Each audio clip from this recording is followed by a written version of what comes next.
Muy bien, estamos de regreso en vivo e indirecto nuevamente aquí en Punto de Vista, ya iniciando la parte final de nuestra programación en vivo e indirecto, hoy jueves 26 de noviembre. Queremos hablar de medidas de protección que los tribunales de justicia decretan en favor de menores de edad que se encuentran en riesgo, en alguna clase de riesgo. Pero queremos partir como arrojando luz sobre el tema. Porque yo creo, insisto, que si le preguntamos a la gente en sus casas no tienen idea la magnitud del problema. ¿Cuántos menores están internados o que están, digamos, con medida de protección? Porque pueden haber medida de protección en internación y también pueden estar en libertad en sus casas, digamos, pero con medida de protección. Bueno, nos van a acompañar en esta conversación Lorena Mena, del Centro de Observación y Cumplimiento de Medidas de Protección. Ella es supervisora de este centro que depende de la Corte de Apelaciones. ¿Quién es Lorena? Yo no las conozco. ¿Lorena? Hola, buenas tardes. Ahí está Lorena. Muchas gracias por acompañarnos, Lorena. Gracias a ustedes por la invitación. Y también nos acompaña, dígame si digo bien su apellido porque tengo alguna duda, Nicole D'Alencón. ¿Lo dije bien? Ella es jueza de familia. Magistrada, ¿cómo está?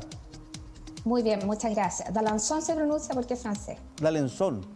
Sí. Ya, muy bien. Ella es jueza de familia de Talcahuano. Muchas gracias a ambas por aceptar esta invitación. Ojalá podamos arrojar luz sobre este tema. Este tema, la verdad es que hace noticia, ustedes lo saben muy bien, porque aparte de ser funcionarios del Poder Judicial, digamos, son ciudadanos y leen la prensa probablemente, y ven la tele, escuchan la radio. Entonces, este tema hace noticia, el tema de los niños, de cuando en cuando, lamentablemente. Cada 3 meses, cada 2 meses, se hace noticia por diferentes hechos. No vamos a hablar de ninguna situación en particular, no tiene sentido, quiero abordar el fondo del asunto. Partamos con Lorena, haciendo referencia a qué tan grande es el tema, en términos, por ejemplo, cuántos menores en la región del Biobío están con medidas de protección de los tribunales. Yo no tengo idea de esa cifra, no sé si podemos aproximarnos, tampoco requerimos la cifra precisa, pero aproximarnos a una cifra, Lorena. Sí, Hugo, gracias. Sí, efectivamente es parte de la responsabilidad de nuestro centro, que como bien tú señalabas, pertenece a la Corte de Apelaciones y que tiene como función poder prestar una labor de apoyo a los juzgados de familia en el seguimiento de las medidas de protección. Es parte de nuestro trabajo también, efectivamente, ir monitoreando desde lo cuantitativo la cantidad de medidas de protección que se están tramitando en los 17 juzgados que tenemos con competencia en materia de familia en la región del Biobío. Y efectivamente también conocer en el contexto de esa medida de protección cuántos de ellos están derivados en centros residenciales, cuántos a familias de acogida y cuántos, como bien tú señalabas en la introducción, están siendo atendidos por programas ambulatorios.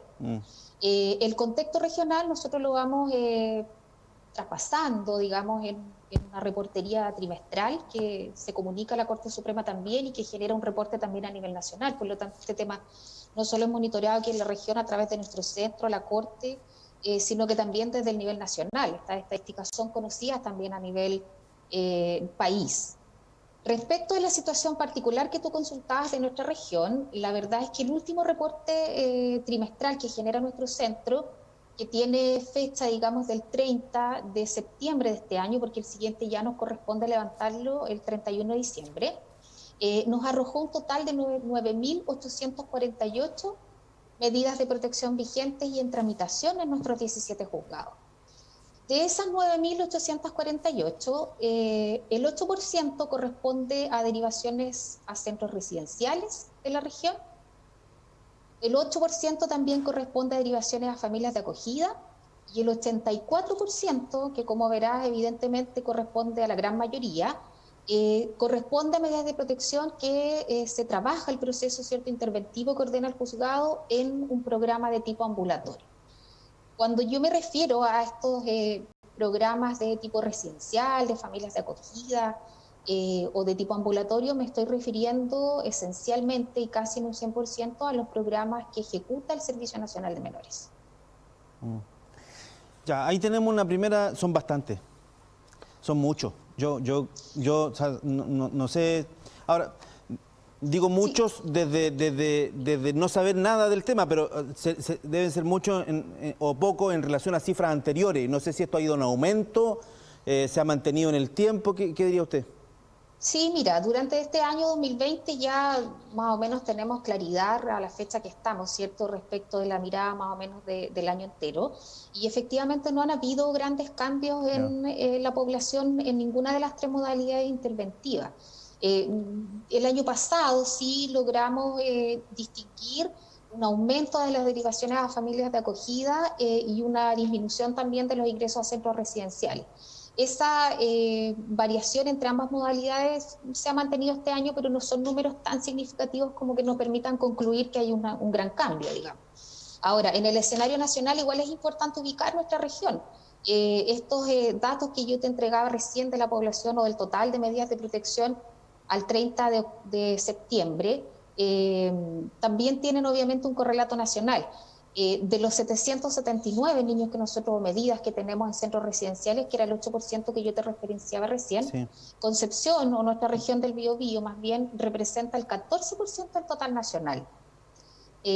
Representamos también el 9% del total nacional en familias de acogida y el 7% en las medidas ambulatorias. En comparación, digamos que a muchas personas les puede llamar la atención en el fondo mirar la realidad de otras regiones también. Te puedo señalar que en nuestra región ocupa en general el tercer lugar, segundo o tercer lugar, siempre estamos ahí en cada evaluación trimestral respecto del volumen de medidas de protección del país. No es un dato menor, como puedes ver. Sí, ahora eso seguramente tiene que ver también con el tema de la población, porque somos, si no la segunda, la tercera región. Con Chillán seguramente estábamos en el segundo lugar, pero como salió Chillán ahora, si no somos la segunda, la tercera región más grande. Voy con la jueza Nicole, magistrada. Bueno, usted es la que resuelve. A usted le toca resolver. Debe ser una pega súper complicada, porque uno debe escuchar, imagino yo, historias terribles y tomar decisiones en este contexto debe ser súper difícil. Y quiero preguntarle sobre la pega específica que usted realiza. Definamos primero cuándo un niño es vulnerado, digamos, cuando un niño es, por ejemplo, voy a decir cosas así como términos generales para que la gente de su casa entienda. Cuando un niño es golpeado, cuando un niño está en una familia donde los padres son consumidores de droga, por ejemplo, y no pueden atender adecuadamente al niño, no lo mandan a clase o incluso pueden hasta consumir droga con ellos, en fin. ¿Cuándo un niño es vulnerado en el más amplio espectro de la palabra, magistrada? Sí, mire, la vulneración de derechos supone en el fondo cualquier situación en la cual se afecte a los niños, niñas y adolescentes en su integridad, ya sea física o psicológica. Y por lo tanto, todos los conceptos que usted ha referido caen dentro de este concepto: abuso sexual, maltrato físico, maltrato psicológico, también negligencia y abandono. Y por lo tanto, es un concepto amplio que hay que definir en cada caso en particular. ¿Cómo usted toma la decisión eventualmente de proteger a un menor? Imagino que se basa en informes. ¿Quién le cuenta eso? ¿Hay especialistas dedicados a esto, suponemos? Mire, la denuncia la puede realizar cualquier persona, la pueden realizar los padres, la puede realizar la Fiscalía, la puede realizar Carabineros, la puede realizar la OPD. Y en general nosotros tomamos o nos asesoramos a través del consejero técnico del tribunal. El consejero técnico es un funcionario del tribunal que es experto, que generalmente es psicólogo o asistente social y que nos asesoran en los elementos de riesgo que podrían ameritar una mayor o menormente, digamos, la aplicación de una medida cautelar en el caso de que se trate.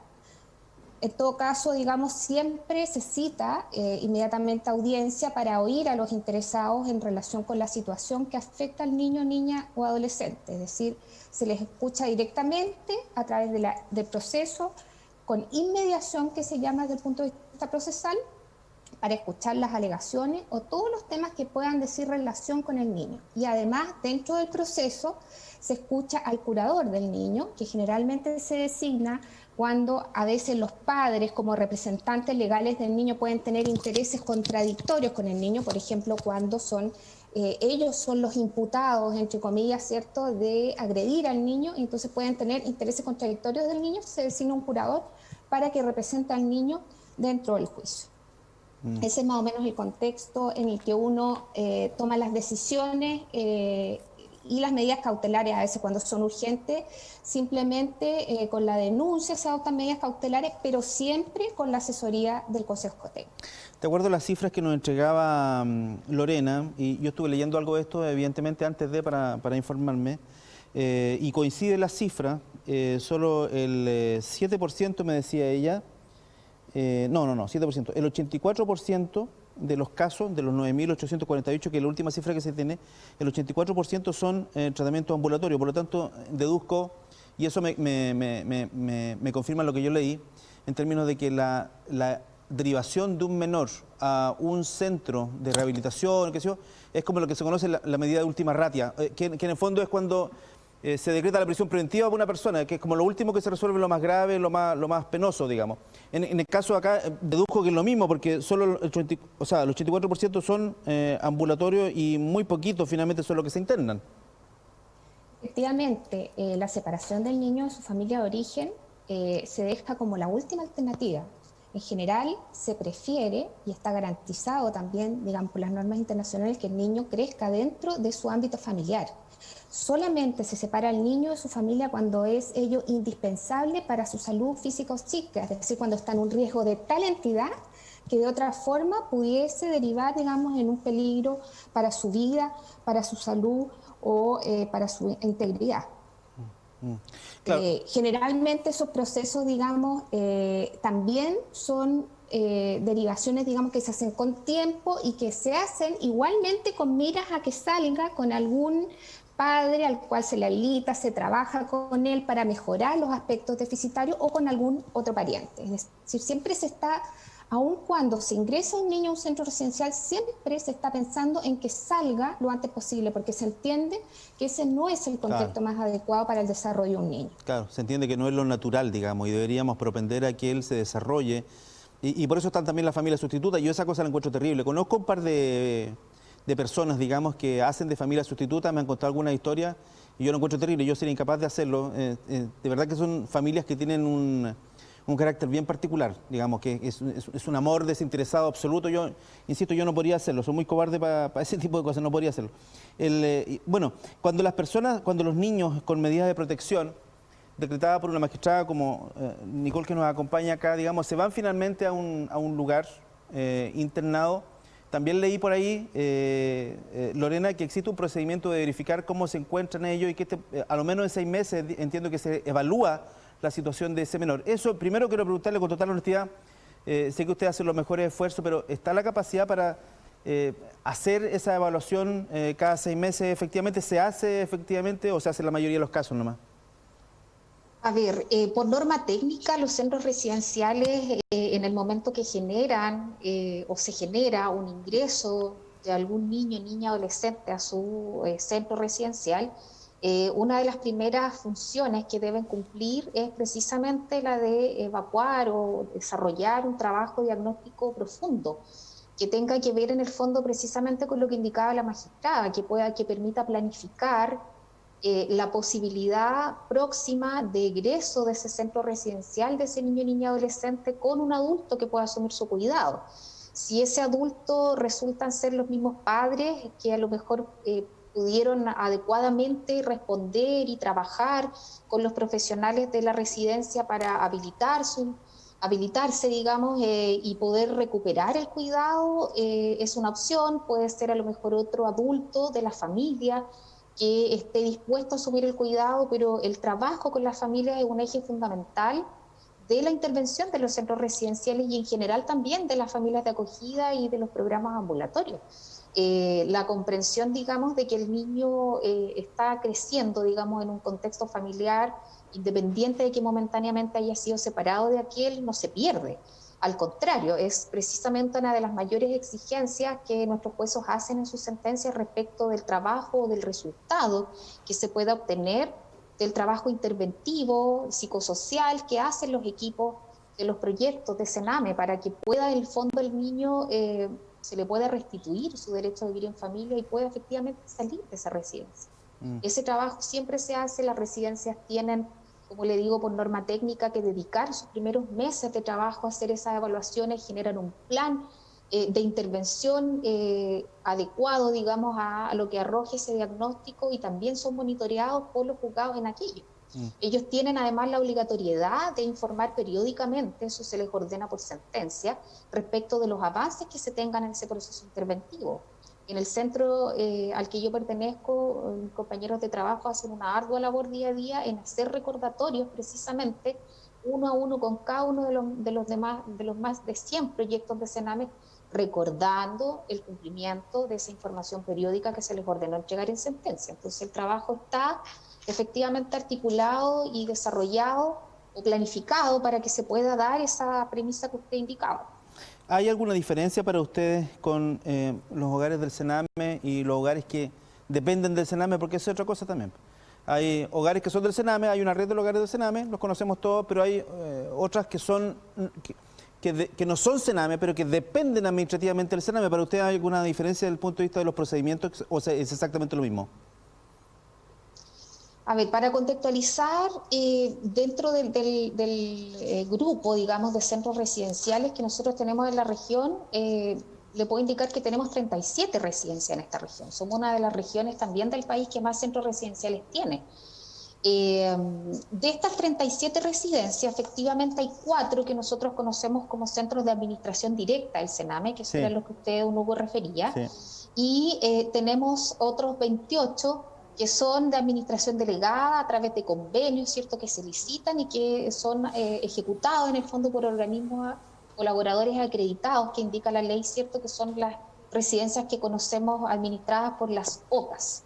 También tenemos en la región 4 proyectos que intervienen residencialmente, digamos, lo más cercano a esa modalidad, que administra Gendarmería de Chile en 4 centros penales de la región. Ellos dan cobertura a madres embarazadas y a madres con hijos pequeños de 0 a 2 años, mientras estén en su situación de privación de libertad, otorgando condiciones especiales y, por supuesto, mejores que la que pudieran tener, ¿cierto?, con su bebé en la celda común, digámoslo así, sino que otorgan un espacio físico con otras posibilidades, digamos. Y además tenemos otra residencia en la región que nosotros identificamos o que la ley identifica como de tipo coadyuvante, que es la institución que nosotros conocemos, porque es muy antigua en nuestra región, que se llama CONIN.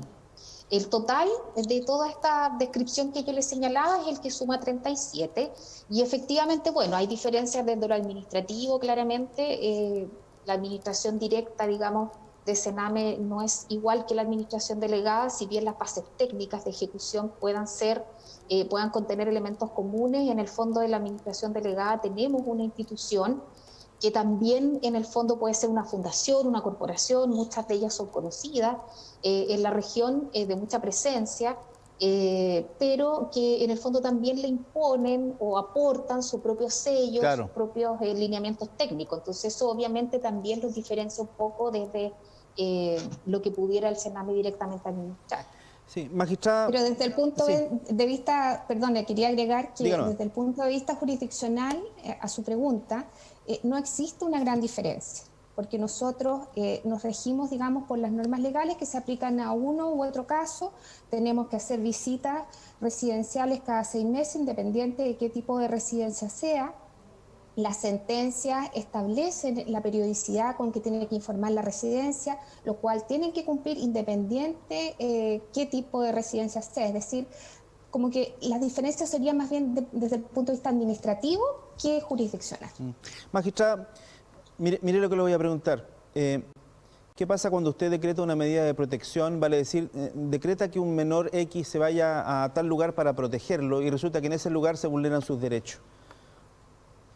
Bueno, mire, como les decía, digamos, como se comentábamos, todas las medidas de protección están sujetas a modificación. Es decir, tienen un periodo de duración, pero están permanentemente sujetas a revisión.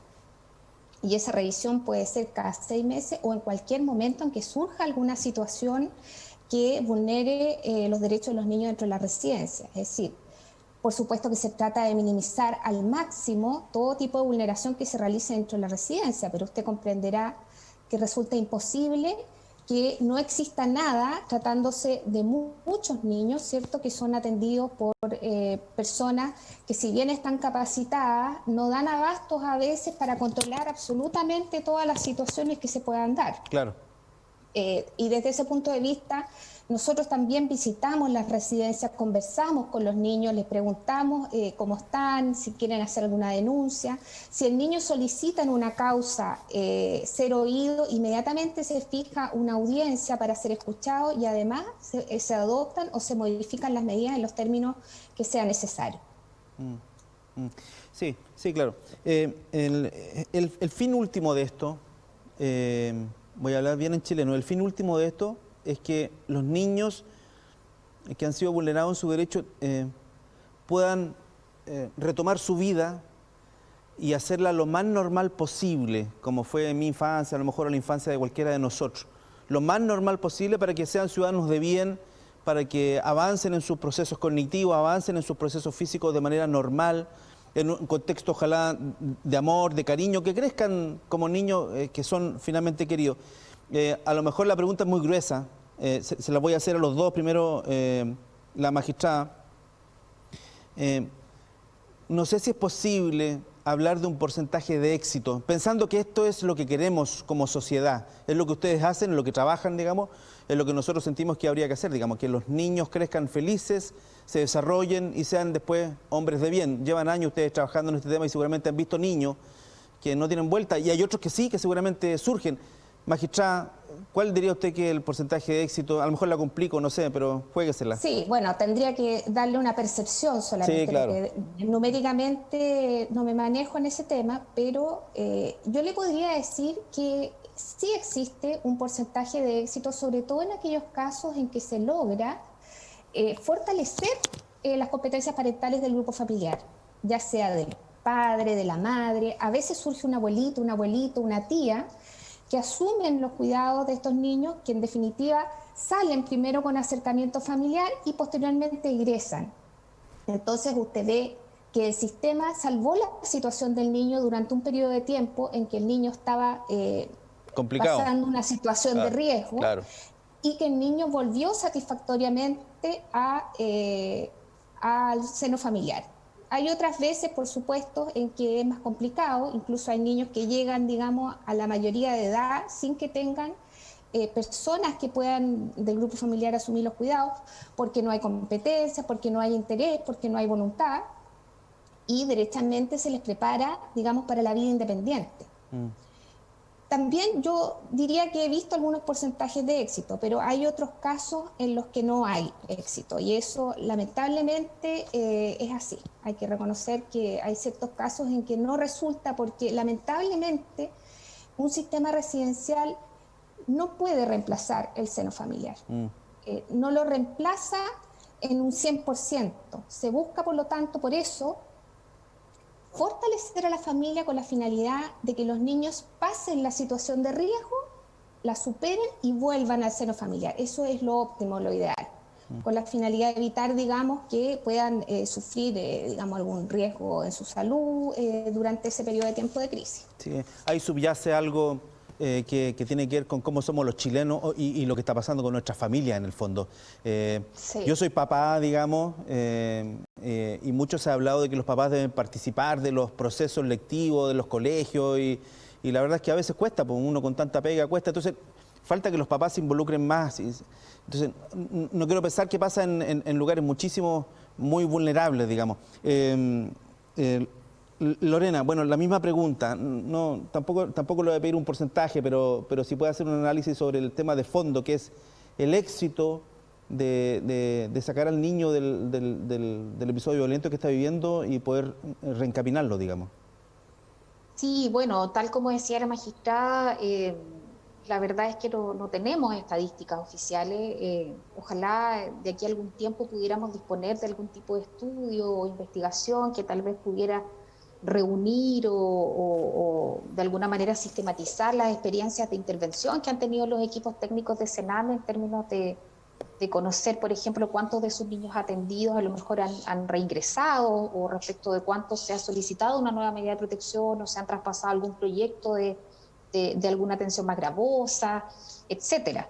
La verdad es que más allá del contexto de intervención de los mismos proyectos de Sename, yo creo que mirando el asunto de fondo como pedía, hay que pensar en el fondo que el éxito de estas intervenciones no solamente depende en un gran porcentaje, claro, del equipo que está trabajando, pero también depende de todo el aparataje que rodea, digamos, ese trabajo, que la residencia o el programa interventor, que nosotros desde la justicia y que cualquier otra institución esté efectuando, porque tiene que ver, y por eso es tan importante la discusión que los últimos meses se ha venido dando en nuestro Congreso y los proyectos de ley que se han tenido que discutir. O sea, por eso es tan relevante la discusión respecto de si es pertinente que nuestro país tenga una ley que dé protección integral a los derechos de la niñez, cómo van a implementarse estos proyectos que van a venir a reemplazar, ¿cierto?, el actual Servicio Nacional de Menores, y va a dividir el trabajo que ellos efectúan entre dos ministerios. O sea, y así tantas otras cosas. Tiene que ver en el fondo, desde muy de lo de fondo, cómo en esta sociedad, aquí en este país estamos construyendo, entendemos a los niños, si los entendemos realmente como sujetos de derecho y si les damos el espacio que ese reconocimiento de sujetos de derecho tiene, un espacio de opinión, de participación en distintos ámbitos. La construcción de la participación o de ese reconocimiento en todos los espacios de la sociedad es lo que genera que finalmente estas situaciones, primero, que probablemente podamos tener menos situaciones judicializadas, como llamamos nosotros, o sea, menos requerimientos de medidas de protección, y tal vez respecto de los que hayan también una más rápida integración en el entorno social, porque en el fondo no solo va a depender del esfuerzo que se pueda hacer desde justicia y desde los equipos de Sename, sino que va a depender del esfuerzo que toda la sociedad que rodea o todos los espacios que rodean a ese niño que ha sido vulnerado, en el fondo ofrezcan para que él pueda superar esa vulneración y pueda tener ese bienestar que tú indicabas. Sí, evidentemente todos ahí tenemos una responsabilidad y nosotros los medios de comunicación también. Por eso quisimos poner este tema y arrojar luz sobre esta circunstancia que nos parece muy, muy importante. El Sename desaparece. Viene otra manera de ver estos temas. Ojalá Dios quiera que sea lo mejor para los niños, que en el fondo ellos son la meta del trabajo de ustedes, digamos, y también de nosotros en esta entrevista. Quiero agradecer a Lorena Mena, supervisora del Centro de Observación y Cumplimiento de Mediación de Protección de la Corte Penquista, la Corte de Concepción, y Nicole D'Alençon. Ella es magistrada, jueza del Juzgado de Familia de Talcahuano. Gracias a ambas por esta conversación. Conversamos media hora, pasó volando, pero es un tema que nos pareció muy importante de tocar, y no solo quedarnos con el hecho puntual de lo que pasó ahí en el hogar, sino que ir sacando ahí cascaritas del tema y viendo cuál es el problema de fondo. Muchas gracias a ambas por esta conversación tan entretenida. Que tengan buenas tardes. Sí, gracias a ustedes. Buenas tardes. Que esté bien. Bien, así terminamos nuestra programación en vivo y en directo aquí en Punto de Vista de TVU Televisión de la Universidad de Concepción. Muchas gracias por su compañía. Nos encontramos mañana viernes si Dios quiere. Gracias.